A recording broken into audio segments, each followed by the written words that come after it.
మీ వ్యాపార ప్రకటనల కోసం ఈ నంబర్ను సంప్రదించండి. Hi viewers, welcome to our channel.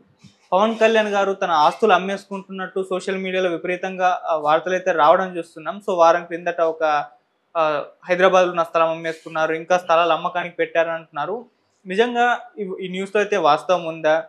అసలు పవన్ కళ్యాణ్ గారు ఎందుకు ఆస్తులు అమ్ముకుంటున్నారు? మరి పార్టీ రన్ చేయడానికని కొంతమంది అంటున్నారు. మరి అసలు నిజంగా ఈ న్యూస్‌లో నిజముందా? లేదా? అన్న విషయం డిస్కస్ చేయడానికి ప్రెజెంట్ మనతో పాటు సీనియర్ జర్నలిస్ట్ జగదేవ్ గారు ఉన్నారు. వారితో డిస్కస్ చేద్దాం. సార్ నమస్కారం సార్. సార్, పవన్ కళ్యాణ్ గారు హైదరాబాద్‌లో ఉన్న తన స్థలాన్ని అమ్మేసుకున్నారు వారం కిందట. ఇంకో 2, 3 స్థలాలను కూడా అమ్మకానికి పెట్టారు అని వార్తలు రావడం చూస్తున్నాం. మరి ఈ వార్తలు నిజం ఉందా? అసలు ఎందుకంటారు సార్ ఆస్తులన్నీ అమ్మేసుకుంటున్నారు? ఆయనే చాలా సందర్భాల్లో చెప్పారు కదా, నేను కొన్ని ఆస్తులు కూడా అమ్ముకోవాల్సి వచ్చింది పార్టీని నడిపించాలంటే అని.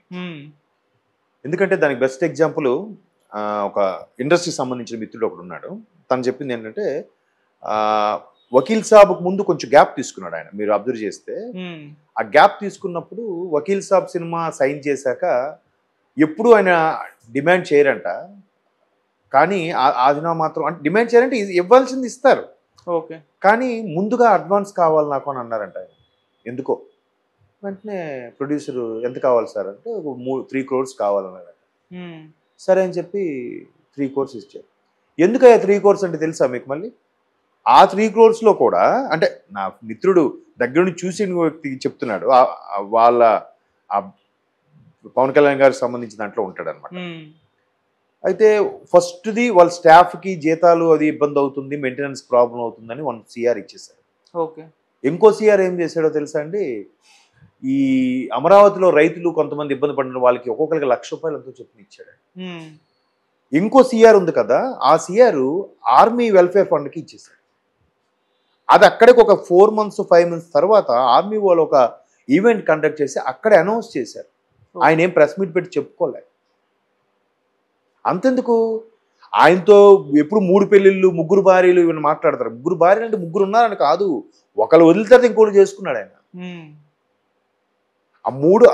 రెండో భార్యగా పేరుగాంచిన రేణుదేశాయ్ గారు కూడా ఆవిడ అదే చెప్పారు. ఆయన నుంచి నాకు ఎటువంటి ఇబ్బందులు లేవు, మా 4 గోడల మధ్యన మా సమస్యలు మావి.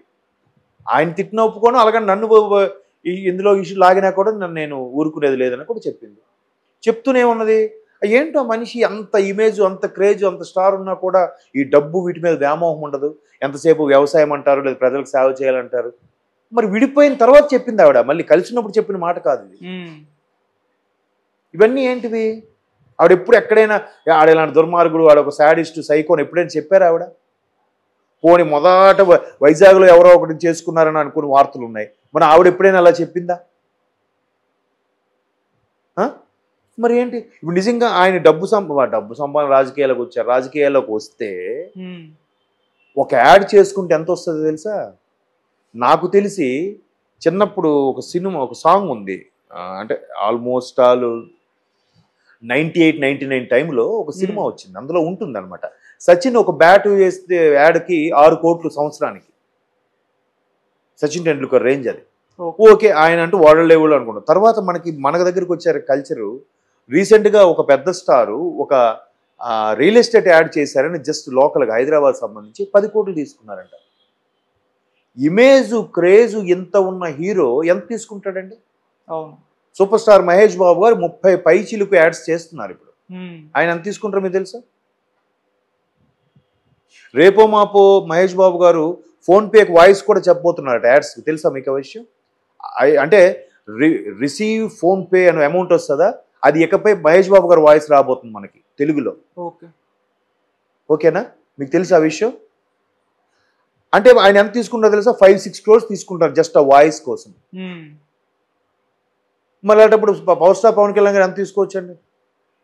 ఆయనకి ఎన్ని యాడ్స్ వచ్చి ఉంటే ఎన్ని రిజెక్ట్ చేశారండి? పోనీ సంవత్సరానికి 2 సినిమాలు చేసుకుంటే ఎన్ని కోట్లు తీసుకోవచ్చండి? ప్రభాస్ గారు ఈరోజు 100 కోట్లు తీసుకుంటారు అంటున్నారు. మహేష్ బాబు ఎంతో తెలియదు. ఆ రేంజ్లో అంతెందుకండి, డీజే టిల్లు, ఎవరు మన విజయ్ దేవరకొండ, వీళ్ళే 10-20 crores 20+ తీసుకుంటున్నారు. తెలుసా మీకు? Industry talk. మరి పవన్ కళ్యాణ్ ఎంత తీసుకోవచ్చు? అలాంటి 2 సినిమాలు చేసుకుంటే ఎంత బిజినెస్ అవుతుంది? నేనే అమౌంట్ తీసుకొని వచ్చి బిజినెస్లో నాకు ½ ఇవ్వండి అంటే అయిపోయిందిగా. 1000 కోట్లు రావా సంవత్సరానికి? ఆయన మొన్న ఒక ఇంటర్వ్యూలో కూడా చెప్పాడు కదా, నా పర్ డే కాల్ షీట్ 2 కోట్లు అని చెప్పాడు. అంటే నెలకి ఎంత పోయిందండి? 60 కోట్లు. అవునా? మరి అందరితో తిట్టించుకొని అనిపించుకొని నిద్రలేగి అవసరమా ఇవి? పోనీ రాజకీయాల్లో కొన్ని ఎన్ని కోట్లు సంపాదించుతారు చెప్పండి? ఒక ప్రాజెక్ట్ డీల్ కుదిరితే 1000 కోట్లు. సంవత్సరం నెలకి ప్రాజెక్టులు వచ్చేస్తాయా? అన్ని డీల్స్ సరిపోతాయా? ఎంక్వైరీలు, అవినీతులు, కరప్షన్ ఇవన్నీ మళ్ళీ వెంటపడవా? మనశ్శాంతి ఉంటుందా? అవి ఎవరు అర్థం చేసుకున్నారు? మొన్న ఒక డైలాగ్ కొట్టాడు ఎవడో తమిళ యాక్టర్ అట, చిరంజీవి గారు కూడా పార్టీ పెట్టి సంపాదించుకున్నారు, ఈ పవన్ కళ్యాణ్ కూడా ఇలాగే అన్నట్టుగా. అలాంటప్పుడు ఎందుకు ఆస్తులు అమ్ముకుంటాడు ఆయన?